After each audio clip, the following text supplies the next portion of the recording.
Siguiente, por favor.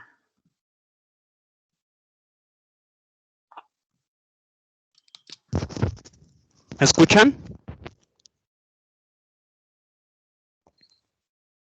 Sí, se escucha, compañero. Sí, sí, sí. ¿Está viendo la pantalla? Sí. A ver.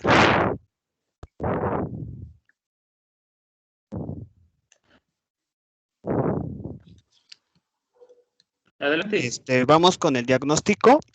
Vamos a tener el diagnóstico clínico, en donde el paciente principalmente va a presentar, en el caso del cuello, va a presentar edema, va a No presentar se mueven nada más palidez, tus diapositivas. Muévanlas. Si las están moviendo, no las veo que se muevan. Ya se ve la pantalla, pero no veo que se muevan. ¿Quién está proyectando? Francisco. Yo. ¿Sí ve la diapositiva, doctor? No, dice factores de riesgo. No sé los demás del grupo si la ven o es mi internet. Factores de riesgo. Sí, Estoy en igual. diagnóstico clínico, factores de doctor. riesgo. Sí, adelante. No se mueve.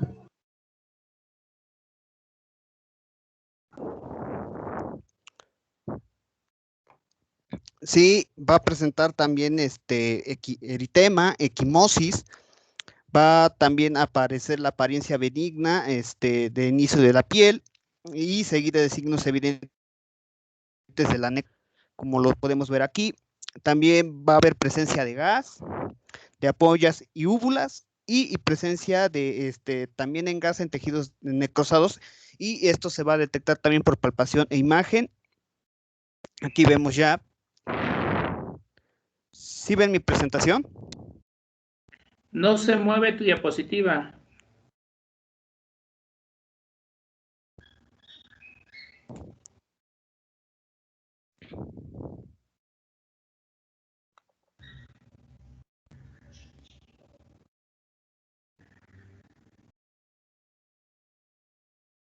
Ya, compañero, ya dice diagnóstico clínico. Ajá.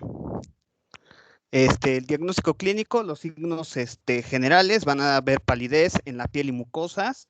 Vamos a tener también deterioro progresivo del estado de alerta, fiebre mayor a 38 grados centígrados, hipotensión, taquicardia.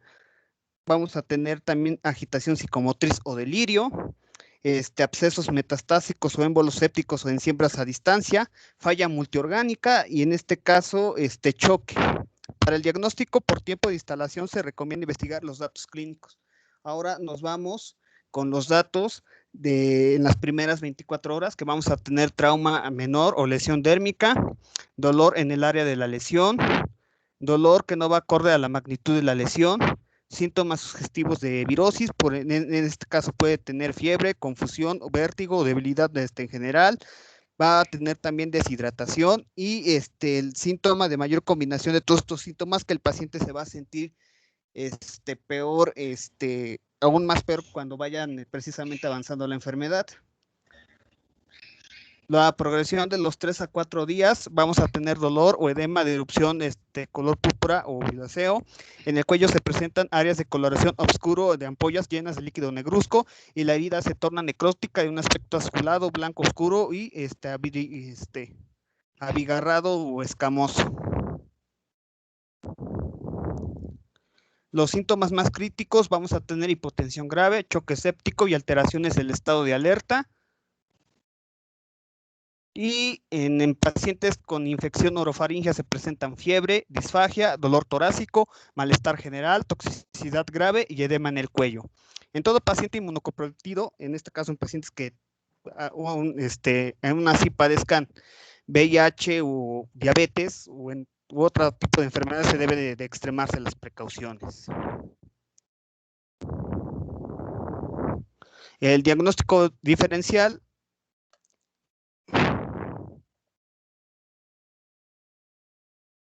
Bueno, ¿sí me escuchó? Sí te escuchas, compañero. Sí, sí, te escuchamos. El diagnóstico diferencial vamos a tener miositis streptocítica anaerobia, piomiositis, celulitis necrosante por Haemophilus influenzae, fascitis necrosantes y mucomicosis, que aquí la tenemos. Y la mucomicosis va a ser un patógeno de origen micótico, va a afectar principalmente al sistema nervioso central, va a afectar a la boca, a la nariz y a los ojos, y se toma también en este tipo de diagnóstico diferencial porque puede también presentar los mismos síntomas y se anexa también al diagnóstico diferencial. Los estudios en laboratorio se tienen que hacer hemocultivo, cultivo por aspiración, cultivo de tejido, tensión de Gram, biometría hemática, química sanguínea, proteína C reactiva, electrolitos séricos y pruebas de la función hepática. Y aquí de la calificación de los indicadores de la fascitis necrosantes en el riesgo, se tiene que sacar una proteína reactiva, se debe de sacar los leucocitos usarios de célula por milímetro cúbico, hemoglobina, sodio por mililitro mol, creatinina y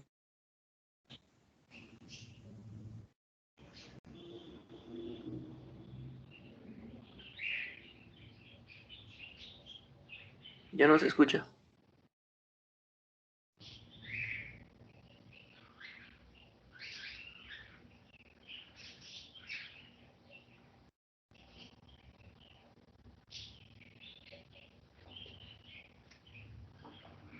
¿No se escucha?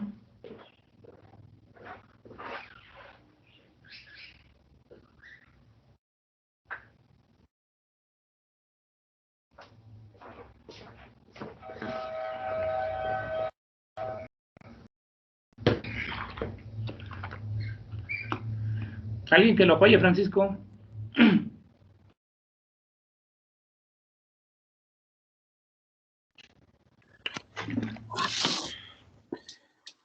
Bueno, como lo dijo bien mi compañero, los marcadores de... Muy bien. Me espera tantito, Doc, voy a volver a proyectar, porque se salió mi compañero.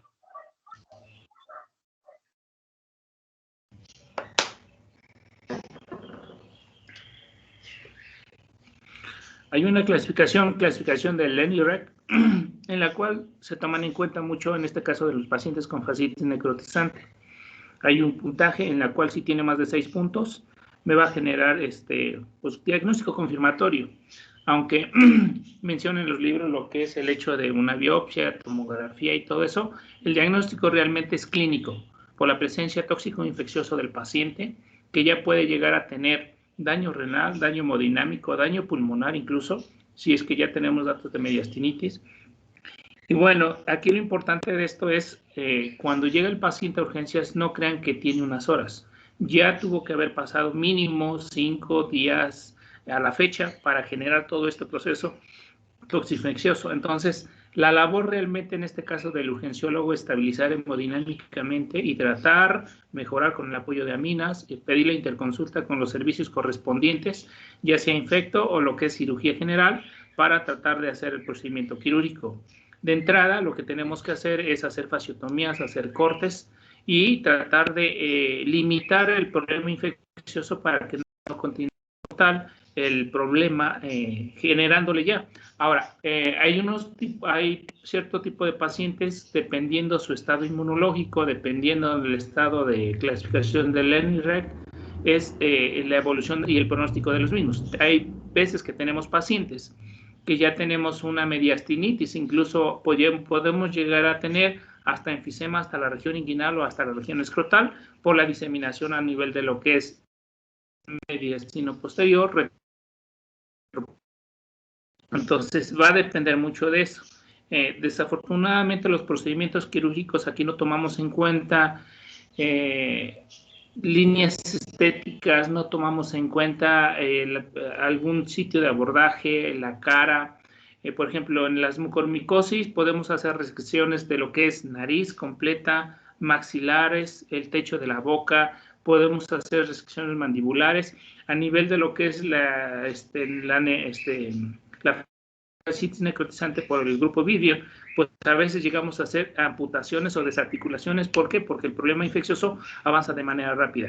Abocándonos nosotros a la patología faríngea y a la patología odontogénica, pues bueno, se hacen fasciotomías a nivel de cuello, es necesaria, hacemos resecciones incluso de casi toda la parte anterior de cuello, hacemos abordaje de lo que es el mediastino anterior, haciendo una esternotomía de la horquilla supraesternal, y cuando nosotros ya tenemos mediastinitis posterior, pues se tiene que abordar, obviamente, de forma de toracotomías bilaterales para colocar tubos de drenaje, y aquí lo que sí va a ayudarnos es el tratamiento con antibiótico. Estamos hablando este tipo de pacientes, el uso de los medicamentos carbapénicos, la piperacina, tazobactam, la vancomicina, clindamicina, metronidazol, y pues desafortunadamente pues ya el aspecto mutilante pasa a segundo término. Aquí lo que tenemos que hacer es mejorar el estado de salud del paciente, hacer una cirugía de control de daños para que no nos genere como tal la muerte del paciente. Desafortunadamente hay unos pacientes que pues los agarramos muy tardíamente, que el hecho de tan solo en la inducción con el medicamento anestésico o hacer alguna incisión así a nivel de cuello sin anestesia, pues el paciente va a culminar con la muerte.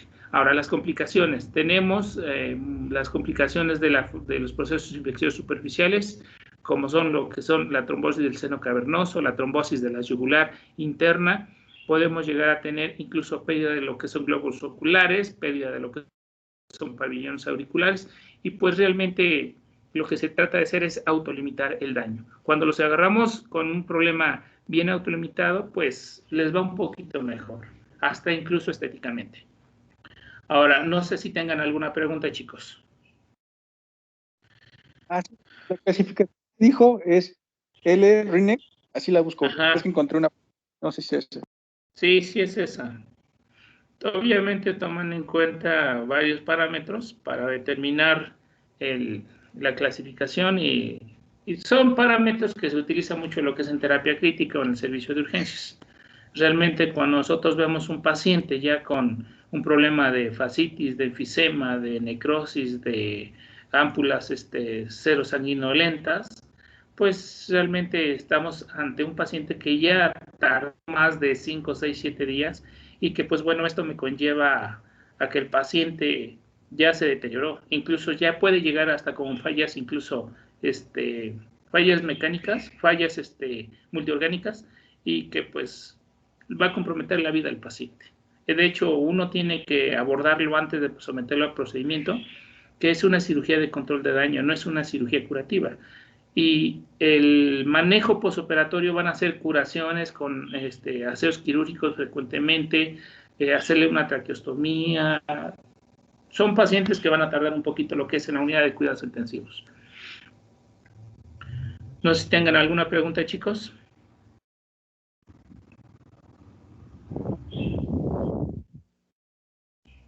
Hola, hola. Doctor, me sacó la plataforma. Bueno. Sí. Bueno.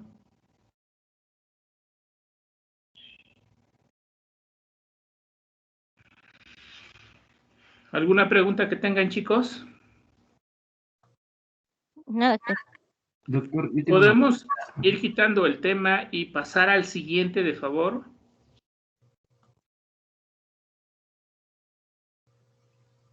Bueno, mi pregunta era que, ¿qué pasa cuando el paciente llega, pero se puede llegar a complicar por una bacteria intrahospitalaria? Y si es así, ¿qué probabilidades tiene de que el paciente mejore o de que empeore? Bueno, aquí va a depender mucho. Acuérdate que cuando nosotros tenemos un paciente con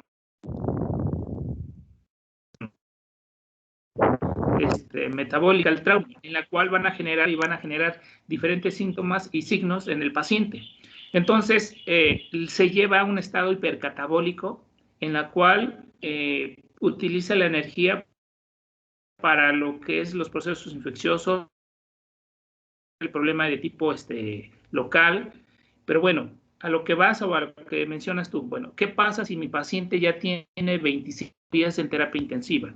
Y no sé, llegó una bacteria oportunista, como tú dices, puede ser, se hacen los cultivos correspondientes, se hace el antibiograma y se le da el tratamiento conforme al antibiograma.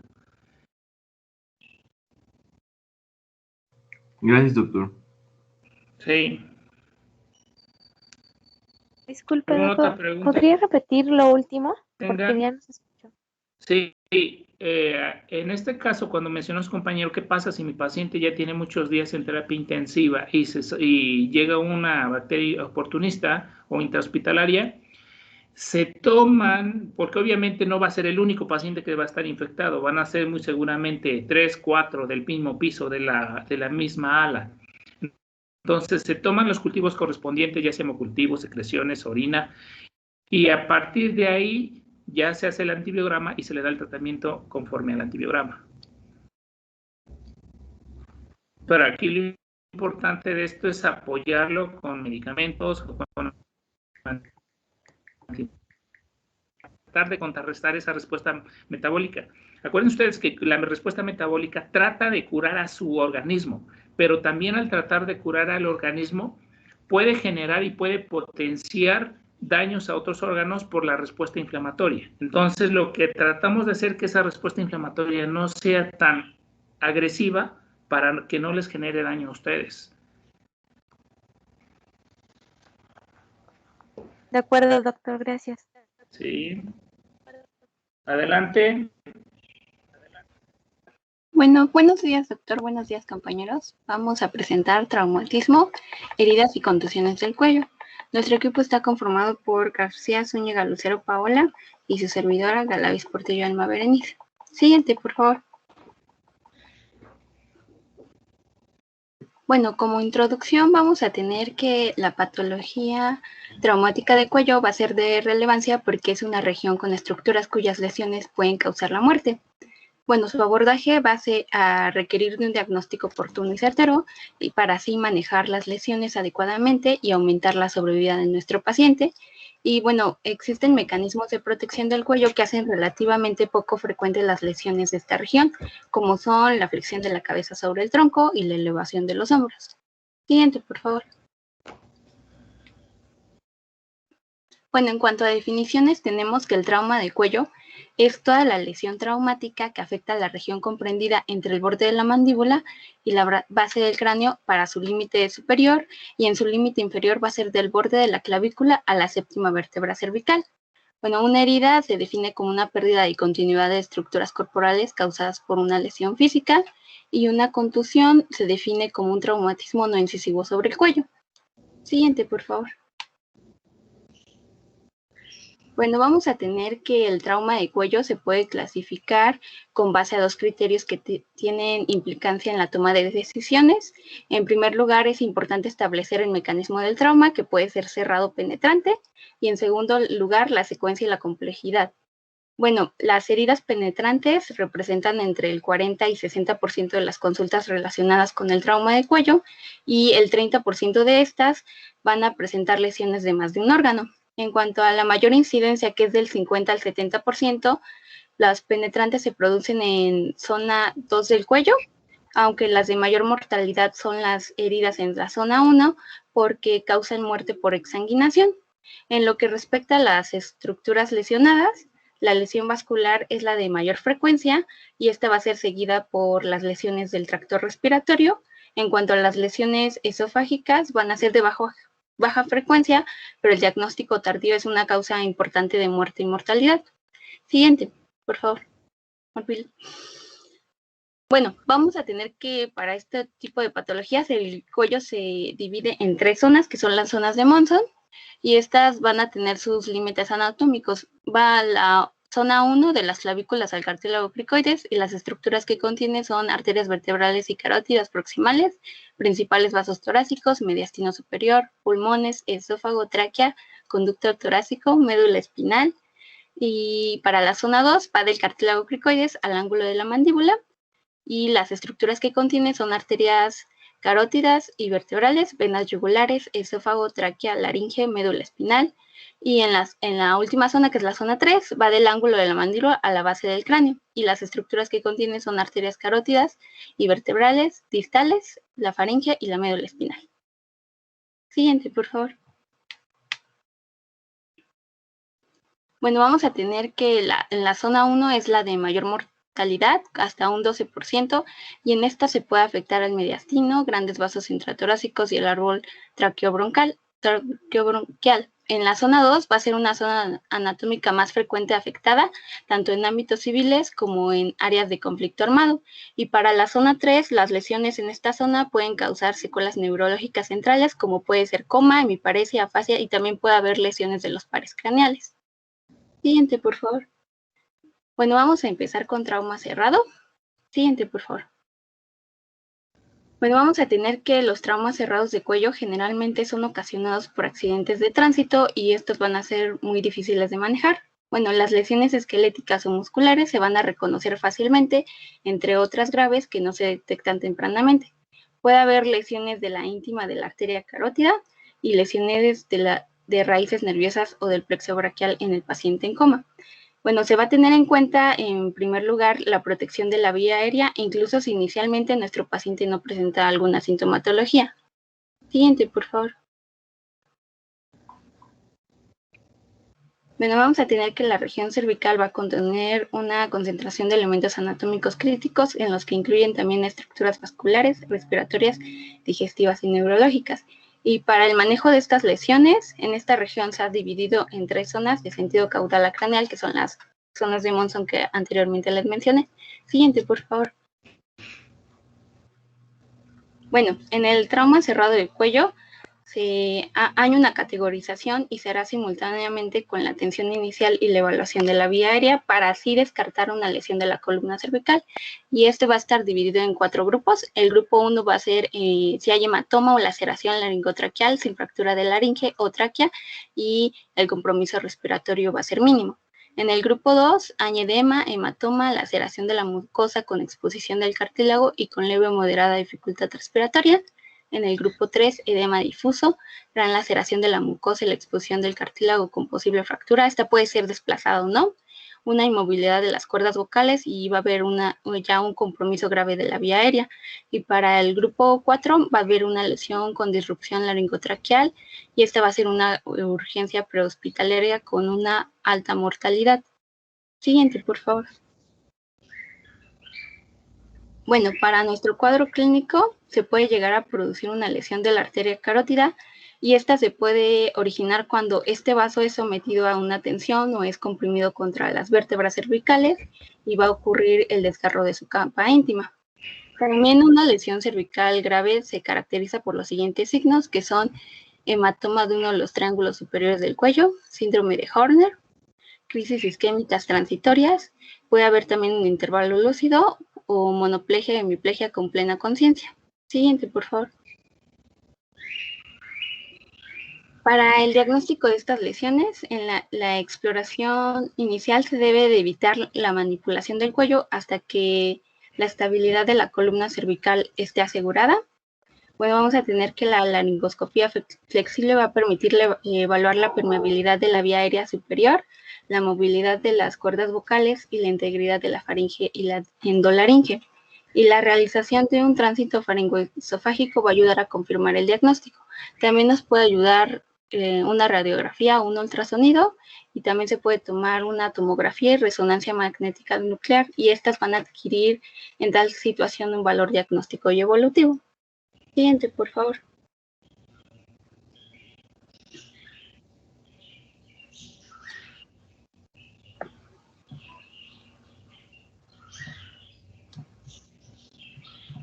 Bueno, para el tratamiento tenemos que la observación es la actitud apropiada en aquellas lesiones reversibles tras un traumatismo cerrado que no presenta compromiso de la vía aérea, como son los edemas o hematomas endolaringeos, contusiones, fracturas no desplazadas y pequeñas laceraciones. Independientemente de la gravedad de los síntomas, será obligado mantener a nuestro paciente en observación en las primeras 24 o 48 horas.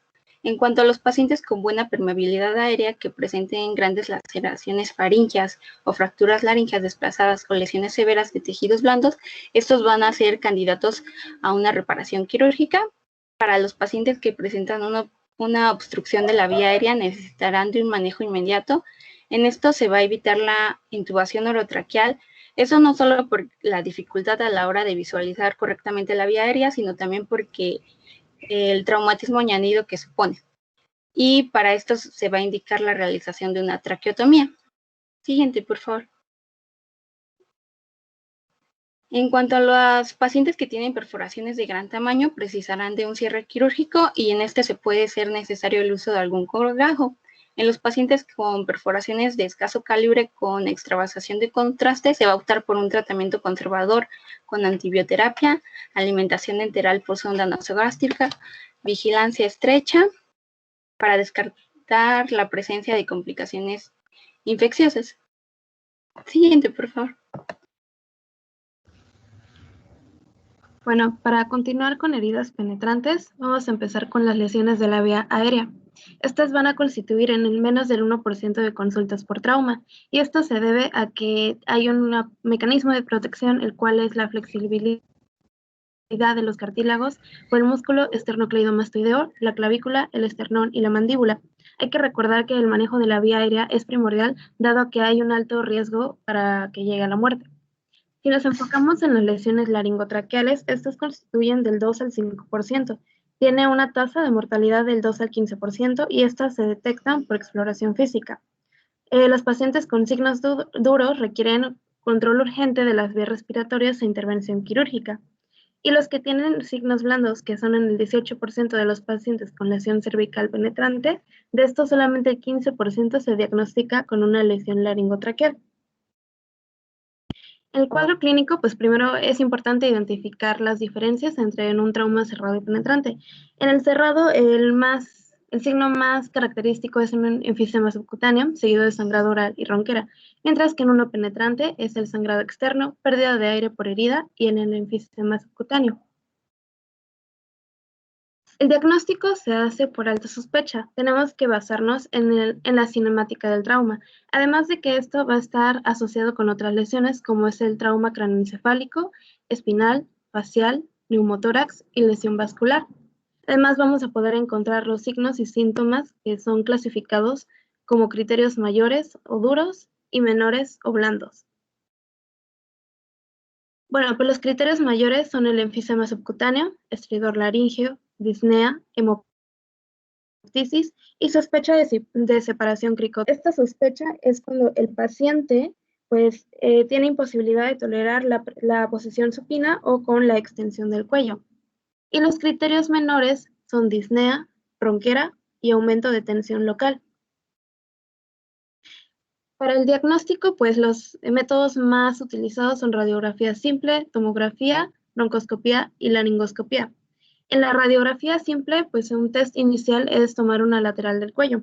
Aquí podemos encontrar diferentes posibilidades. Si hay un enfisema subcutáneo, pues es indicativo de una lesión en el tracto aerodigestivo. Si hay un enfisema pero es superficial y profundo, indica sección laríngea.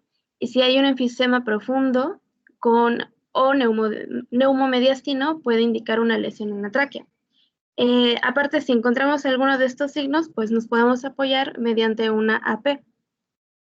Si tomamos una tomografía, pues este es un estudio inicial, tiene una ventaja que es que se puede tomar en pacientes que estén politraumatizados. La desventaja es que el paciente necesita tener una estabilidad hemodinámica y también pues está sujeto a la disponibilidad. En cuanto a la broncoscopía, pues nos ayuda a localizar y a ver la extensión de las lesiones que tenga. Es un adyuvante en la área difícil, sin embargo, también a veces no se encuentra disponible y pues depende de la experiencia, aparte de que es invasivo. Y la laringoscopía con fibra óptica pues nos sirve para definir la permeabilidad de la vía respiratoria y la extensión de la lesión intraluminal. El tratamiento pues se basa en el sistema de clasificación desarrollado por Schaefer y Brown. Estos los clasificaron en 5 grados. Los primeros 2 grados pueden recibir tratamiento médico mientras que los otros necesitan una intervención quirúrgica. En el grado 1 se va a encontrar hematoma endolaríngeo menor sin fractura detectable. En el grado 2, un edema, hematoma, alteración de la mucosa menor sin exposición de cartílago y fracturas no desplazadas. En el grado 3, edema masivo, interrupción de la mucosa, exposición de cartílago, inmovilidad del pliegue bucal y fractura desplazada. El grado 4 es lo mismo que en el grado 3, pero con 2 o más líneas de fractura o traumatismo masivo en la mucosa laríngea. Y en el grado 5, separación laringotraqueal completa. Bueno, ahora pasamos a las lesiones vasculares y neurológicas. De igual forma, pues es importante reconocer las diferencias. En el cerrado, pues esto va a ser del 2 al 5%, tiene una morbilidad del 58% y una mortalidad del 20 al 30%. La cinemática, pues se debe a la desaceleración e hiperflexión o a la extensión y rotación. Hay un desprendimiento de la íntima y los vasos más afectados pues van a ser las carótidas y las arterias vertebrales. Mientras que en el penetrante, pues va a tener relación con características cinéticas del agente actuante. Hay un daño directo, pero aparte de lesiones secundarias por estiramiento de la íntima. En ambos, tanto en el cerrado como en el penetrante, pueden producir disección, formación de pseudoneurismas, sección o fístulas arteriovenosas. Y pues bueno, en pacientes con criterios de alto riesgo de lesión neurológica por lesión vascular, es prioritario realizar estudios definitivos antes de que los signos de déficit neurológico se hagan presente. ¿Cuáles son los signos? Pues bueno, hay primero criterios de riesgo de lesión neurológica, que son pues la cinética, que es la hiperextensión, flexión o rotación, una lesión grave de tejidos blandos del cuello, fractura cervical, lesiones por cinturón de seguridad en el cuello, fractura de base de cráneo y alteraciones neurológicas inexplicables. Aquí se encuentran signos duros y blandos. Los duros son agitación, hematoma pulsátil, hemorragia y déficit de pulso, que los duros pues son también conocidos como mayores y son los de mayor relevancia. Y los signos blandos son hipotensión, hematoma no pulsátil, proximidad de estructura vascular y déficit neurológico. En cuanto al diagnóstico, pues lo que más se usa es una tomografía con angiografía convencional de 4 vasos y una ecografía dúplex. En cualquiera de estos, pues el objetivo siempre va a ser identificar y la caracterización de las lesiones en pacientes sintomáticos. Y en pacientes asintomáticos, pues es importante encontrar las lesiones ocultas que se pueden encontrar debido a que tienen un potencial devastador. La ecografía asociada a Doppler, pues tiene una ventaja, que es bajo costo, no es invasiva y no hay radiación. Tiene una sensibilidad del 90%, pero tiene una desventaja, que está sujeta a disponibilidad, dependiente del operador, y baja sensibilidad para detectar lesiones de la íntima con flujo conservado. La tomografía con angiotomografía es un estudio de elección. Tiene una sensibilidad similar a la arteriografía. La ventaja es que no es invasiva, menos costosa y la posibilidad de estudiar en pacientes con traumas múltiples. En cuanto a la angiografía digital, tiene una sensibilidad mayor al 99%, tiene un valor predictivo para la sobrevida y tiene una ventaja también, que es la posibilidad terapéutica endovascular. Sin embargo, pues este es un método invasivo, es costoso y requiere equipo de hemodinamia. El tratamiento pues va a depender de qué vaso es el que esté afectado y la accesibilidad que tengamos a la lesión. El tratamiento pues puede ir desde la observación hasta la reparación quirúrgica, embolización angiográfica o endoprótesis. Es importante saber que si hay lesiones asintomáticas de la carótida, pues no va a requerir una reparación solamente si la circulación distal está intacta. Y por último tenemos a las lesiones esofágicas. El 9% de los pacientes con traumatismo penetrante en el cuello pues lo van a tener. Casi siempre tienen signos sutiles, pero los que se van a encontrar mayor son los signos blandos. Y casi siempre se deben a mediastinitis y septicemia. Ahora, si tomamos en cuenta que fue a causa de un proyectil, pues en la TAC se va a ver que el proyectil está muy cerca a la faringe o al esófago. Entonces, eso nos debe de indicar una sospecha. En pacientes en los que se obtienen radiografías cervicales convencionales de tejidos blandos, la presencia de aire prevertebral va a sugerir también una lesión. En cuanto al diagnóstico, pues sí se pueden encontrar signos duros, pero van a ser de lesiones vasculares o laringotraqueales. Y si se encuentran, lo que se debe hacer es someter a endoscopía transoperatoria o si se sospecha una lesión faringoesofágica durante la exploración. Los individuos sintomáticos que no cumplen los criterios para la exploración cervical pueden valorarse por esofagoscopía directa o con imágenes por deglución. En cuanto al tratamiento, pues se pueden dar antibióticos intravenosos y nutrición parenteral o entérica por medio de una sonda nasogástrica. Hay perforaciones faríngeas, pero pueden ser pequeñas o grandes. Si son pequeñas, puede solamente recurrirse al tratamiento médico. Y si son grandes, que son mayores de 2 centímetros, pues van a necesitar una reparación quirúrgica. Continuando con heridas contusas, pues primero tenemos la contusión cervical. Estos son del 5% de las lesiones traumáticas cervicales. Hay muchas causas, pero la más frecuente va a ser en accidentes de tránsito. Otras causas son agresiones por terceros, peatones que hayan sido atropellados por vehículos, caídas y el ahorcamiento. En estos pacientes, en el 1% va a encontrar lesión vascular y es muy poco común las lesiones en el aparato respiratorio y digestivo a nivel del cuello. Es importante saber que lo que causa un riesgo de muerte elevado siempre va a ser la oclusión de la vía respiratoria. Dentro de esta vamos a encontrar la disección carotidia y contusión vertebral. Tiene una tasa de mortalidad por lesión vascular sintomática por contusiones cerebrales aproximadamente del 60%. Al principio los pacientes van a ser asintomáticos, sin embargo con el paso de horas e incluso días van a desarrollar síntomas neurológicos. La detección angiográfica en asintomáticos va a aumentar la probabilidad de que podamos llegar a un diagnóstico hasta 10 veces. La identificación y tratamiento tempranos va a reducir la tasa de accidente vascular cerebral y muerte. Hay criterios de detección. En estos aumentan la identificación de lesiones vasculares cerebrales en pacientes asintomáticos, pero es importante recordar que pues, el 20% aproximadamente van a ocurrir sin factores de riesgos establecidos. Pues estos son los factores de riesgo para la lesión vascular cerebral por contusión. Siempre se debe de tomar en cuenta el mecanismo de transferencia de energía alta, más uno de los que pueda tener fracturas faciales, como son fracturas de Lefort 2 o 3, fractura mandibular, fractura frontal de cráneo o fractura orbitaria. Patrones de fractura cervical como subluxación, fracturas que se extienden al agujero transversal y fracturas de entre C1 y C3. Cualquier fractura de la base del cráneo o del cóndilo del occipital. Fractura en la porción petrosa del hueso temporal. Lesión axónica difusa con calificación en la escala de Glasgow de menos del 8. Lesiones traumáticas cerebral y torácica concurrentes. Colgamiento de cuello con lesión cerebral anóxica o lesión por tendedero con inflamación significativa, dolor o alteración del estado mental. Lucero, nos quedamos ahí, por favor. Sí. Nos continuamos el día de mañana. Le hagan, por favor, les encargo la lista para que Mary sepa quién va a hacer examen. Por favor. Gracias. Sí, Nos vemos, doctor, mañana. Gracias. Gracias, doctor. Buen día. Gracias, doctor.